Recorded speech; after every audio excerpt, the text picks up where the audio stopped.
आघाडीच्या उमेदवारांच्या प्रचारासाठी उद्धव बाळासाहेब ठाकरे गटाच्या महिला नेत्या सुषमा अंधारे कल्याणात 2 टप्प्यातील निवडणुकीचे विश्लेषण येत आहे। त्यानुसार भाजपला लक्षात आले, महाराष्ट्रामधील निवडणूक त्यांच्या हातातून निसटलेली आहे। त्यामुळे भाजपचा प्रत्येक माणूस आणि मोदीपासून सर्वच बेताल वक्तव्य करत आहे। मोदी एकीकडे उद्धवजी मित्र असल्याचे म्हणतात, तर मग उद्धव ठाकरे आजारी असताना मोदीने त्यांना सत्ता पलटावरून खाली उतरवले असते का? उद्धव ठाकरे यांचे गुडविल आणि लोकांमध्ये संभ्रम तयार करण्यासाठी हे असे वक्तव्य करत असतात। त्यांच्या बालिशपणावरती काय बोलणार? राज ठाकरे हे महायुतीमध्ये सहभागी झाले आहेत, याची खावी पोळी त्याची वाजवावी टाळी। आता राज ठाकरे यांची टाळी वाजवत असेल तर काय हरकत? आपण त्यांच्या टाळ्या ऐकूया। ईडी संदर्भात कौतुक करणे भाग असून शिंदे साहेबांसोबत सगळे गेलेले आहेत। प्रत्येकाला अस्तित्वाची भीती आहे। आमच्यासाठी राज्यभराचं वातावरण चांगलं, आता 3+1 असलो तरी आम्ही जिंकणार। त्यांना जिल्ह्यासाठी त्यांच्याबरोबर जे 14 ते 15 दिले त्यांच्यापैकी 1 तरी जास्त असतील तर ते जिंकतील। 15 पैकी 4 ते 5 जागा तरी त्यांना टिकवता येतात का, हे आधी त्यांनी सांगावं। गुलाबराव यांनी शेरोशायरी, पोवाडे, कविता, अभंग या सगळ्या गोष्टी निवडणूक जिंकण्यासाठी कामाला येत नाही, त्या जिंकण्यासाठी तुम्ही केलेले कामे उपयोगी येतात।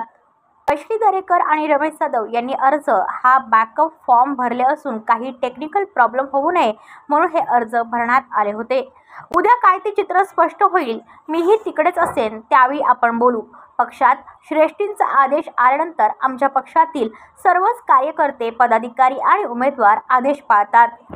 शेलार यांची मागच्या वेळी जागा हुकली होती, ती जागा त्यांना परत मिळावी। दरेकर आणि प्रसाद लाड यांनी त्यांची मुस्कटदाबी करू नये। इतरांना चॅलेंज करण्यापेक्षा शेलार यांची मुस्कटदाबी किती होते, ते आपलं स्थान टिकवू शकतात की नाही यावर त्यांनी लक्ष द्यावं। बाकी आमचं काय ते आम्ही बघून घेऊ। मला अशा काही बालिश वक्तव्यांवर फार बोलावं असं वाटत नाही। ज्या पद्धतीने 2 टप्प्यांमधल्या मतदानाच्या एकूण निरीक्षण आणि विश्लेषण येत आहेत, त्यावरून भाजपाच्या हे पक्क लक्षात आलंय की महाराष्ट्रातली निवडणूक त्यांच्या हातातनं पूर्णतः निसटलेली आहे। त्यामुळे भाजपचा प्रत्येक माणूस, अगदी मोदीजींपासून ते त्यांच्या ब्रिगेडमधले हे जे कंबोज, राणे वगैरे जे लोक आहेत यांच्यापर्यंत अशी बेताल वक्तव्य होत राहत आहेत। ज्या पद्धतीने मोदी म्हणाले की माझे आणि उद्धवजींचे संबंध चांगले आहेत किंवा त्यांच्यासाठी रस्ते रिकामे आहेत वगैरे वगैरे, जर असं असतं तर मग उद्धव साहेबांच्या आजारपणाच्या काळामध्ये मोदीजींनी त्यांचे एवढे चांगले मित्र उद्धव ठाकरे आजारी असताना त्यांना सत्तापाटावरून खाली खेचण्यासाठी एवढं मोठं षडयंत्र रचलं असतं का? त्यामुळे आत्ता फक्त आणि फक्त उद्धव साहेबांचं गुडविल शेअर करण्यासाठी आणि लोकांमध्ये एक संभ्रम निर्माण करण्यासाठी जर काही वक्तव्य केली जात असतील तर त्याला काही अर्थ नाही। आणि कंबोज सारख्यांच्या बालिश वक्तव्यांवर तर न बोललेलं बरं। कोणाबद्दल हे बघा, आमच्या गावाकडे एक म्हण आहे दादा, ज्याची खावी पोळी त्याची वाजवावी टाळी। त्याच्यामुळे आता ते त्यांची टाळी वाजवत असतील तर काय हरकत आहे? आपण टाळ्या ऐकूया, हरकत नाही। कौतुक करणं भाग आहे। शिंदे साहेबांच्या सोबत सगळेच गेलेले, प्रत्येकाला आपल्या अस्तित्वाची भीती आहे। निश्चितपणे आमच्यासाठीचं राज्यभरातलं वातावरण अतिशय चांगलं आहे, परंतु हेही तितकंच खरं की आता आम्ही 3+1 जरी झालो तरी आम्ही जिंकणारे असू, पण त्यांना जिंकण्यासाठी त्यांच्यासोबत जे त्यांनी 14-15 नेलेत त्या 15पेक्षा किमान 1 तरी जास्त असेल तर ते जिंकतील। पण 15 मधले 5 जागा तरी, ज्या काही 14-15 लढतायत त्यातल्या 5-4 जरी जागा त्यांना टिकवता येतात का, ह्याचं आधी त्यांनी बघावं।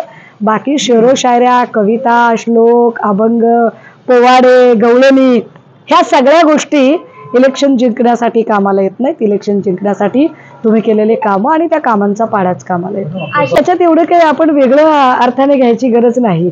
असं बऱ्याचदा आणि अनेक पक्षांमध्ये असतं की एक बॅकअपला फॉर्म भरलेला असतो, तर बॅकअप फॉर्म भरला म्हणजे काहीतरी आलबेल नाहीये किंवा काहीतरी वेगळी गोष्ट होणार आहे असं काही समजायचं कारण नाही। शिवसेनेमध्ये अंतिम शब्द हा सन्माननीय पक्षप्रमुखांचा असतो। सन्माननीय पक्षप्रमुखांनी निर्णय घेतलेला आहे आणि त्या निर्णयाची तामील करणं ही आमच्या सगळ्यांची जबाबदारी आहे। निश्चितपणे तुम्हाला उद्या ती सगळी उत्तरे मिळतील, ज्या अर्थी मी इथे आले एवढा वेळ काढून। मी आजही असणार आहे, मी उद्याही असणार आहे। मला असं वाटतं की उद्या आपण निश्चितपणे याच्यावर अजून एक वेगळा बाईट करूया, काहीच हरकत नाही. मला बाकीच्यांचे काही चॅलेंजची घेणदेण नाही. फक्त शेलार साहेबांनी मागच्या वेळेला त्यांची जी जागा हुकली होती ती जागा त्यांना आता परत मिळावी. दरेकर आणि प्रसाद लाड यांनी त्यांची मुस्कटदाबी करू नये एवढीच माझी अपेक्षा आहे. इतरांना चॅलेंज करण्यापेक्षा, इतरांचे चॅलेंज सांभाळण्यापेक्षा सध्या शेलारांची मुस्कटदाबी किती होते आणि शेलार आपलं स्थान टिकवू शकतात की नाही यावर त्यांनी कॉन्सन्ट्रेट करावं. बाकी आमचं काय ते आम्ही बघून घेऊ. ब्युरो रिपोर्ट, कल्याण, कलमभूमी न्यूज.